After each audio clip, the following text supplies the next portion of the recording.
던진다라는 말은요, 불을 붙인다 그런 말입니다. 한글 표현으로는 던진다 이렇게 표현이 되어 있는데요, 불을 붙인다라는 말입니다. 그러면 예수님께서 불을 붙이러 오셨다 그랬는데 불을 붙인다는 말의 의미가 뭘까요? 불을 확 지르러 오셨나요? 예레미야는 하나님의 말씀을 불로 묘사하였습니다. 예레미야 23장 28절부터 29절까지의 말씀인데요, 여호와의 말씀이니라. 꿈을 꾼 선지자는 꿈을 말할 것이요, 내 말을 받은 자는 성실함으로 내 말을 말할 것이라. 겨가 어찌 알곡과 같겠느냐. 그러니까 그 당시에 예언자라는 사람들이 자기가 무슨 꿈을 꿨니 그러면서 엉뚱한 이야기를, 하나님이 주신 말씀도 아닌 이야기들을 막 해대더라 그 말입니다. 그래서 꿈을 꿨다는 자들은 꿈을 말할 것이지만은 하나님께로부터 말씀을 받은 사람은 성실함으로 내 말을 말할 것이라 이렇게 말씀하고 있습니다. 그러면서 이렇게 말합니다. 여호와의 말씀이니라. 내 말이 불같지 아니하냐, 바위를 쳐서 부스러뜨리는 방망이 같지 아니하냐 하시니라. 하나님의 말씀이 뭐 같다고요? 불같지 아니하냐, 부스러뜨리는 방망이 같지 아니하냐 이렇게 말씀합니다. 여러분, 이제 출애굽기 성경을 공부하신 분들은 잘 아시겠지만은 출애굽기는 크게 두 가지의 주제가 나옵니다. 하나는 율법이고요, 하나는 성막. 그러니까 솔로몬 시대에는 성전이 되죠. 이렇게 율법과 성막입니다. 근데 이스라엘 백성들이 하나님의 은혜로 이집트에서 탈출해서 갈 때에 불기둥과 구름기둥으로 하나님이 인도하셨다고 성경은 말합니다. 자, 그런데 여기서 불기둥과 구름기둥은 물론 이스라엘 백성들이 그 가는 길을 불기둥과 구름기둥이 인도해 주신 것을 말씀하기도 하지만은 동시에 그것이 의미하는 바가 바로 이 출애굽기의 큰 주제인 불기둥, 다시 말하면 율법과 구름기둥, 곧 하나님의 성막, 다시 말하면 하나님이 그 성막에 임재하시는 성령으로 그들의 길을 인도하신다라는 의미를 가지고 있는 것입니다. 그래서 구름기둥 할 때 그 구름이 상징하는 것이 바로 하나님의 임재를 상징하는 것이고, 하나님이 임재하심을 상징한다는 것은 성령님을 이야기하는 거죠. 그래서 성경에는 보면 이렇게 크게 불, 다시 말하면 하나님의 말씀과 성령, 진리를 이렇게 나란히 놓으면서 우리에게 보여주고 있는 부분들이 많죠. 우리가 지난주에도 말씀을 나눴지만은 우리가 예배할 때 어떻게 예배해야 된다고요? 영과 진리로 예배할지니라. 다시 말하면 우리가 하나님, 보이지 않으시는 하나님은 믿음이라는 대화의 수단으로, 다시 말하면 보이지 않은 성령님과 우리가 우리의 영으로 대화해야 된다, 교제해야 된다라는 것을 말씀하면서 동시에 이 영으로 예배하는 것이 신비주의로 빠지지 않기 위해서는 기록하여 주신 말씀으로 하나님을 예배해야 된다라는 것이죠. 이렇게 불과 성령, 이게 같이 항상 나란하게 있습니다. 여러분, 이스라엘 백성들이 광야 생활할 때에 그들이 늘 항상 그들의 삶의 터전 중앙에 성막을 이렇게 두었는데, 그 성막, 하나님이 명령하신 대로 성막을 중앙에 모시고 그 주변으로 이렇게 텐트를 치고 살았죠. 근데 그 성막의 안에 들어가면 성소라는 곳이 있는데, 그 성소의 좌편에는 등잔이 있고요, 불을 피우는 등잔이 있고 오른쪽에는 떡상이 있습니다. 이 의미가 뭐냐면 등잔은 성령님을 상징하는 거고요, 떡상은 바로 하나님의 말씀을 상징하는 것입니다. 여러분, 세례자 요한이 사람들에게 세례를 줄 때 이렇게 고백합니다. 나는 물로 세례를 주거니와 내 뒤에 오시는 분이 계신데 그분은 여러분들에게 성령과 불로 세례를 주실 것이라, 이렇게 말합니다. 여기서 마찬가지죠. 네, 성령과 불, 이렇게 나란하게 말씀하고 있는 것입니다. 그래서 오늘 본문은요, 주님이 불을 땅에 붙이러 오셨다라는 말씀으로 시작하는데요, 그러면 주님은 어떤 불을 붙이고자 하시는 것일까요? 먼저 첫 번째로 심판받을 사람에게 용서를 주는 불입니다. 불을 말씀이라고 여러분이 생각하시면 더 쉽게 이해할 수가 있을 것입니다. 49절부터 50절까지 말씀인데요, 여러분 이제 성경 보실 때 꼭 이렇게 성경 보시면서 줄도 끄시면서 그렇게 좀 보시라고 부탁을 드립니다. 자, 49절 50절 말씀을 정리하면요, 예수님은 불을 붙이러 오셨다는 겁니다. 그런데 아직 불이 붙지 않았다고 이렇게 말씀합니다. 이 불이 이미 붙었으면 내가 무엇을 원하리요, 이렇게 말씀합니다. 그러면서 예수님은 받을 세례가 있는데 그때까지 기다려야 해서 답답하다, 그렇게 표현하고 있습니다. 자, 그러면 주님이 받을 세례가 있다고 했는데 그게 무엇이며 왜 주님은 그 세례를 기다리실까요? 자, 세례는요, 예수님의 죽음을 말씀하는 겁니다. 예수님이 십자가의 죽으심을 말하는 겁니다. 그러면 주님이 받을 세례는 예수님의 죽으심을 얘기한다면, 그러면 왜 주님은 그 세례를 기다리고 있을까요? 그것은요, 예수님의 죽으심 후에야 비로소 불이 붙을 것이기 때문입니다. 여러분, 요한복음 12장 24절에는 우리에게 이렇게 말씀합니다. 예수님이 하신 말씀이죠. 내가 진실로 진실로 너희에게 이르노니 한 알의 밀이 땅에 떨어져 죽지 아니하면 한 알 그대로 있고 죽으면 많은 열매를 맺느니라. 주님은 어떤 불, 말씀이 우리 마음속에서 확 살아 일어나기를 원하는데, 특별히 우리 마음 가운데 불붙기 원하는 말씀은 어떤 말씀일까요? 그것은 심판받을 사람에게 용서를 주는 말씀, 용서를 주는 불입니다. 오늘 본문의 앞에 문맥을 살펴보면요, 성경을 읽을 때는 성경 그 본문뿐만 아니라 앞에 이야기, 뒤에 이야기를 잘 살펴보시라고 그랬죠. 그래서 앞에 이야기를 보시면 어떤 내용이 있냐 하면은, 주인이 그 종들에게 그 집안 일들을 맡기고 그들을 청지기로 세우고 떠났다가 다시 돌아올 때에 그 종들이 정말 과연 성실하게 맡겨진 일을 잘하고 있는지 그렇지 않은지를 보신다 하는 그런 이야기가 나오고 있습니다. 주님은요, 이 말씀뿐만 아니라 양과 염소를 구분하신다. 이 마태복음 25장에 나오는 말씀인데 그렇게 표현합니다. 이것이 그 심판을 이야기하실 때 양과 염소를 구분하신다는 말씀으로 이야기하고 있습니다. 그래서요, 심판의 중요한 기능은 구분하는 것이다 라는 것을 알 수가 있습니다. 그런데 주님께서 어떻게 심판하시는지를 우리에게 보여주고 있는 말씀이 있는데요, 요한복음 9장의 말씀입니다. 요한복음 9장 39절부터 41절까지의 말씀을 제가 소개해 드리겠습니다. 예수께서 말씀하시되 내가 심판하러 이 세상에 왔으니, 뭐하러 왔다고요? 심판하러 이 세상에 왔으니. 자, 그러니까 예수님이 심판하러 왔다라고 말씀하는데, 그 예수님의 심판하는 것이 어떻게 이루어지는지를 그 다음에 설명하고 있습니다. 자, 예수님의 심판은 어떻게 이루어지는가? 보지 못하는 자들은 보게 하고, 예수님께서 심판하러 왔다라고 말씀하시면서 하시는 말씀이 보지 못하는 사람들은 보게 하고, 그 다음에 보는 사람들은 맹인이 되게 하려 함이라. 그러니까 보는 사람과 보지 못하는 사람을 구분한다, 그런 이야기죠. 그리고 보는 사람들은 보지 못하게 하고 보지 못하는 사람들은 보게 한다. 무슨 의미일까요? 자, 그런데 이 말씀을 하실 때에 예수님의 말씀을 듣던 사람들 중에 바리새인들이 있었습니다. 바리새인들은 종교적으로 아주 열심히 있는 형식적인 믿음을 가진 사람들을 상징하고 있는데요, 바리새인 중에 예수와 함께 있었던 사람들이 이 말씀을 듣고 말하기를 우리도 맹인인가? 그러니까 예수님이 맹인들은 보게 하고 또 본다고 하는 사람들은 맹인이 되게 할 것이다, 그렇게 말했더니 바리새인들이 하는 말이 뭐라고요? 우리도 맹인인가? 라고 말하면서 예수님이 하시는 말씀을 잘 이해를 못했다, 그 말입니다.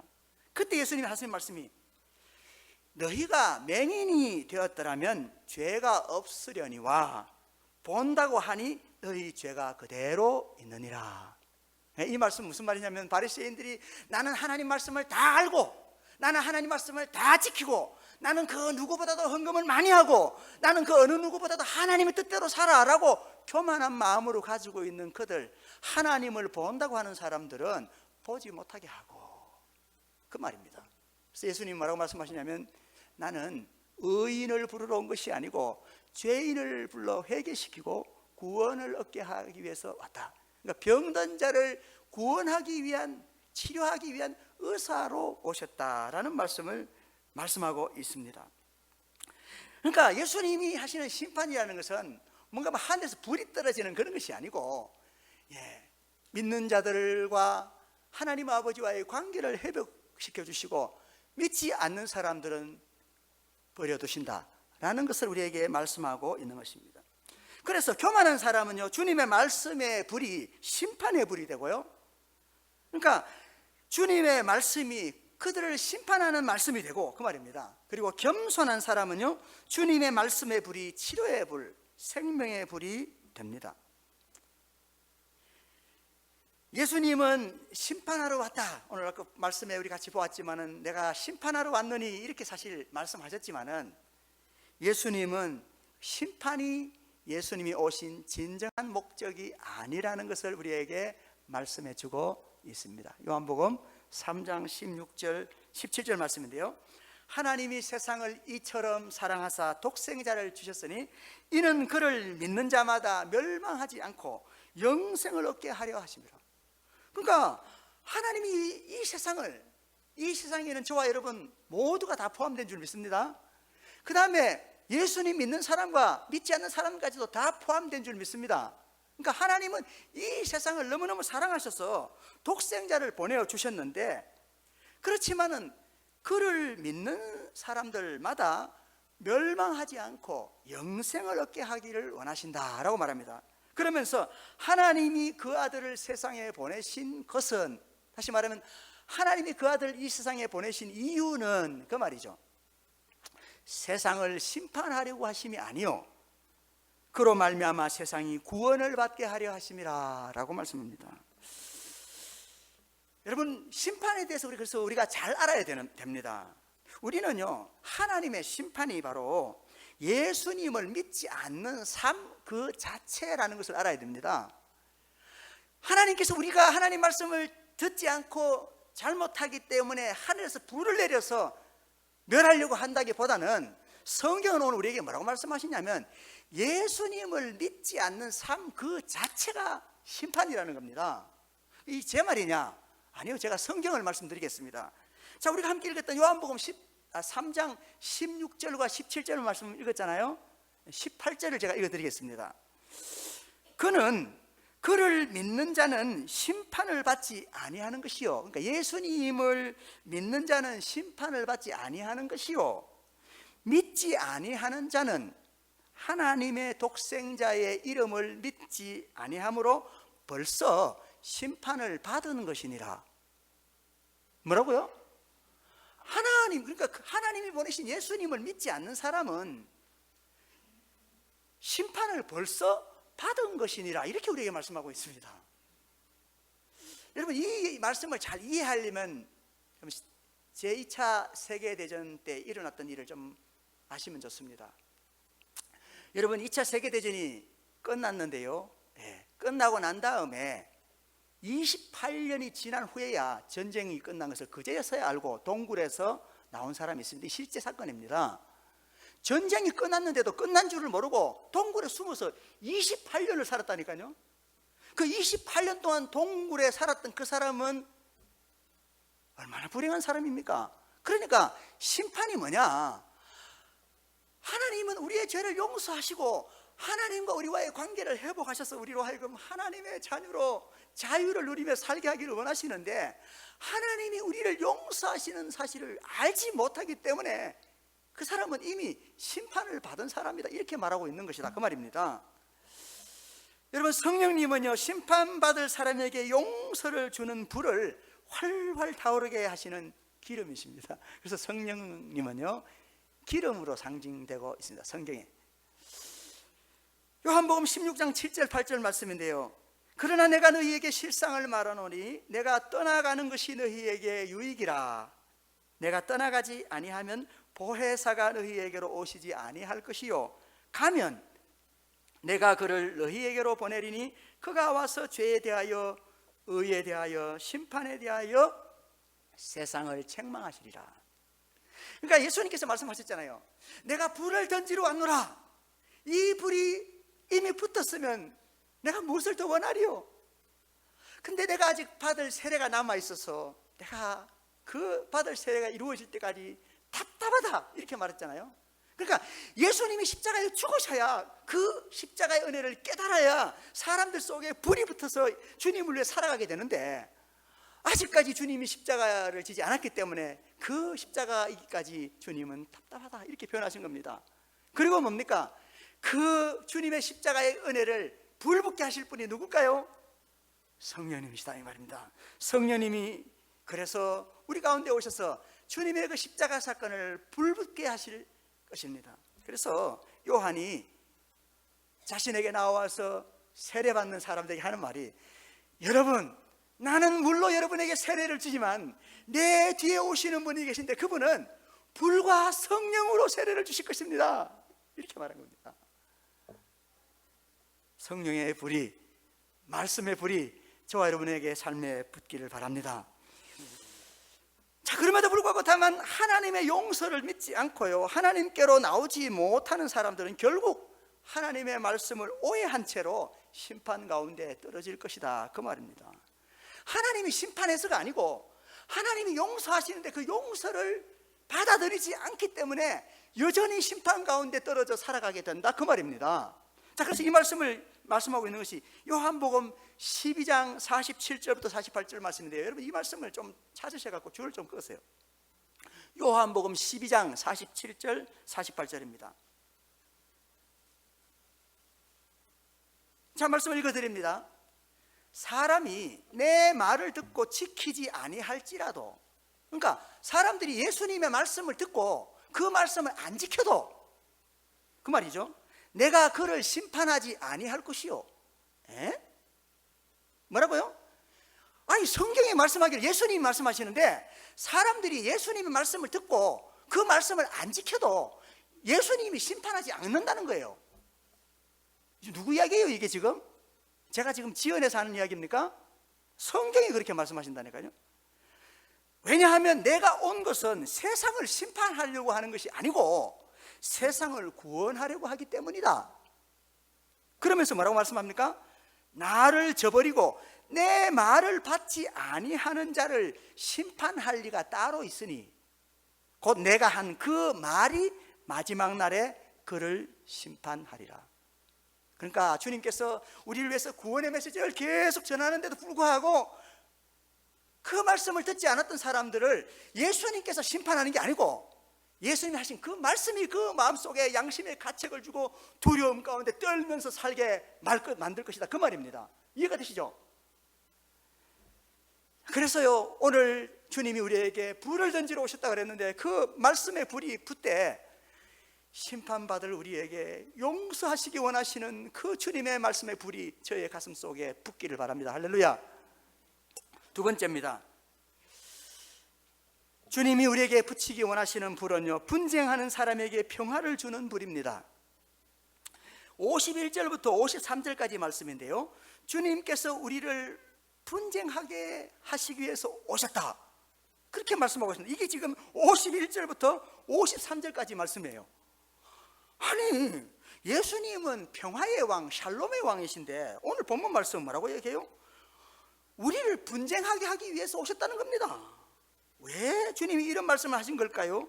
자, 우리는 이 말씀을 오해하지 않기 위해서 동일한 내용을 말씀하시는 마태복음의 말씀을 살펴볼 필요가 있습니다.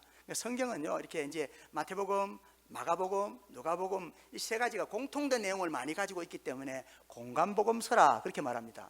그래서 오늘 이 이야기가 마태복음에도 있습니다. 오늘 본문은 누가복음이잖아요. 마태복음에도 비슷한 이야기가 있는데 오늘 말씀에서 조금 다른 부분이 있어요. 자, 그 부분을 보려고 하는 겁니다. 마태복음 10장 34절 37절인데요, 내가 세상에 화평을 주러 온 줄로 생각하지 마라.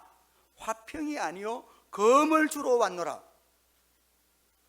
내가 온 것은 사람이 그 아버지와 딸이 어머니와 며느리가 시어머니와 불화하게 하려 함이니 사람의 원수가 자기 집안 식구리라. 아버지나 어머니를 나보다 더 사랑하는 자는 내게 합당하지 아니하고 아들이나 딸을 나보다 더 사랑하는 자도 내게 합당하지 아니하며. 저는요, 이 말씀 보면서 청년 시절에 23살 때쯤에 이 말씀을 봤는데 얼마나 고민이 되든지. 아니, 하나님이 엄청 이기적인 분 같잖아요. 아니, 부모님을 좀 더 사랑하면 어때서? 부모님보다도 하나님을 더 사랑하지 않으면 하나님께 합당하지 않대요. 그리고 너희 원수가 가족이라고 얘기해요.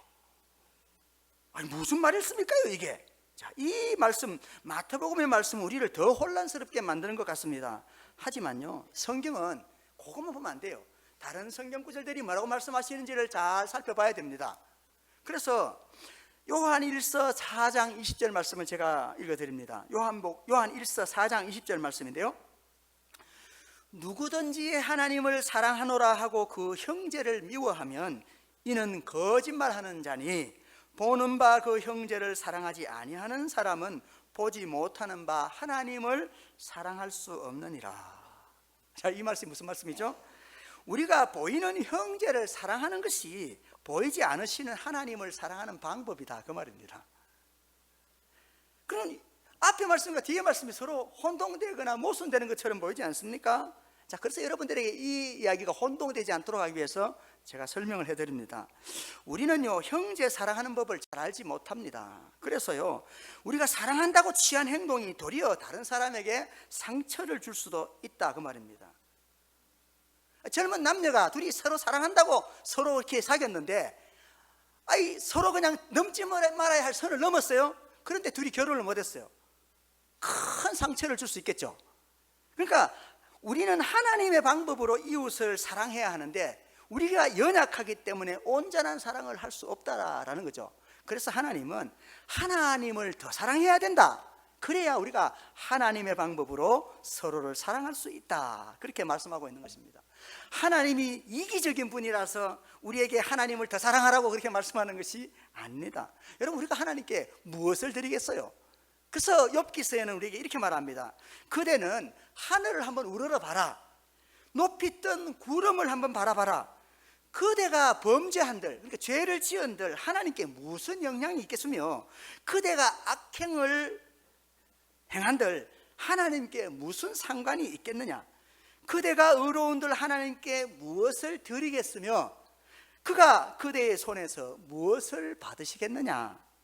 그대의 악은 그대와 같은 사람에게나 있는 것이요 그대의 공의는 어떤 인생에게도 있느니라. 그러니까 우리가 아무리 착한 일을 행한다고 하나님께 무슨 이득이 되겠으며 아무리 악을 행한다고 하나님께 무슨 손해가 되겠느냐라는 거죠. 만약 하나님께서 우리가 죄 짓는 걸 보고 마음 아파하신다면 그저 우리를 사랑하기 때문이지 하나님이 손해가 돼서 그런 게 아니죠.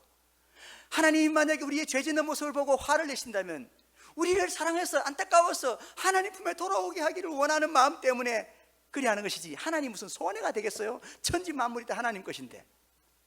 그렇죠. 그래서요, 하나님이 우리에게 더 사랑해야 된다라고 말씀하시는 말씀은 하나님이 이기적인 분이라서 그런 게 아니라 그래야 우리가 온전하게 사랑할 수 있기 때문에 그렇게 우리에게 말씀하는 것입니다. 우리는 연약해서요, 순수한 마음으로 복음을 전하고자 했지만은 도리어 복음 전하다가 실수해가지고 다른 사람에게 오해를 만들고 분쟁을 만들 수도 있다, 그 말입니다. 방법이 잘못돼가지고 막 전도한답시고 막 그랬는데 오히려 사람들에게 막 눈살을 찌푸리고 싸움이 일어나게 만들 수 있다. 왜냐하면 우리가 연약한 존재이기 때문에 항상 올바른 방법으로 하지는 못하기 때문에 그렇다는 거죠. 반대로 우리는 좋은 의도에서 나를 찾아오는 사람을 오해하고요, 저 사람이 나한테 찾아올 때는 나에게 사랑을 베풀어 주기 위해서 오는데도 불구하고 우리가 연약해서 그 사람과 분쟁을 만들 수도 있다, 그 말입니다. 그래서 이렇게 우리가 연약한 것을 주님이 아시기 때문에 오늘 주님은 복음을 우리에게 주시면서 하시는 말씀이 내가 화평을 주러 온 것이 아니라 분쟁하게 하기 위해서 왔다, 그렇게 말씀하신 거예요. 무슨 말인지 이해가 되시죠? 그렇지만은 사실은 뭡니까? 잠시는 우리가 복음 때문에 분쟁이 일어날지 모르지만 진정한 평화로 나아가는 길이 바로 주님께 있다, 그 말입니다. 그래서 주님은 불을 던지러 오셨는데 어떤 불을요? 분쟁하는 듯하게 보이지만 그 분쟁 가운데 진정한 평화를 주시기 위한 불을 붙이기 위해서 오셨다, 그 말입니다. 주님은요, 우리가 베드로처럼 실수하여 넘어지더라도 주님이 받으신 세례, 이게 뭐라 그랬죠? 예수님의 죽으심이잖아요. 그 예수님이 죽으심을 깊이 깨닫고 난 다음에 돌이켜서 주님을 더 많이 사랑하기를 원하고요, 그래서 돌이킨 후에는 주님의 어린 양을 먹이시기를 원하십니다. 여러분, 베드로가 예수님을 3번씩이나 그것도 저주하면서 부인한 후에 주님을 만났지 않습니까? 부활하신 주님을 만났죠. 예수님이 십자가에 죽으시고 다시 살아나신 후에 이 베드로를 만나 주셨지 않습니까? 그때 예수님께서 이 베드로에게 말씀하셨죠.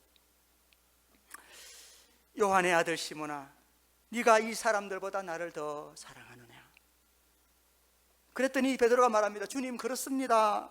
내가 주님을 사랑하는 줄 주님께서 아십니다. 베드로가 이 말할 땐 자신이 사실 없어요. 자기가 지금 예수님을 부인했거든요. 그것도 저주하면서까지 부인했거든요. 그렇지만은 주님은 돌이키는 이 베드로에게 말씀합니다. 내 어린 양을 먹이라. 주님의 말씀은요, 우리의 연약감 때문에 때로 분쟁을 만들기도 하지만 사실은 분쟁 중에 있는 사람에게 진정한 평화를 주는 불입니다. 아멘. 자, 마지막 세 번째로 주님이 우리에게 붙이기 원하시는 불은요, 억압받는 사람에게 자유를 주는 불입니다. 54절부터 59절까지의 말씀을 요약하면요, 우리에게 기상을 분별하는 것과 같은 분별력이 필요하다는 겁니다. 그리고 우리는 고발당해서 옥에 갇히기 전에 우리를 고발하는 자와 화해하기를 힘써야 된다라고 말합니다. 그리고 마지막으로 우리가 만약 옥에 갇히게 되면 다 갚기 전에는 나올 수가 없다. 그 옥에서 나올 수가 없다라고 말합니다. 이게 이제 54절부터 59절까지의 말씀입니다. 자, 이 말씀은요, 우리를 옥에 가두려고 억압하는 것들이 많다라는 이야기를 사실 우리에게 하고 있는 것이죠.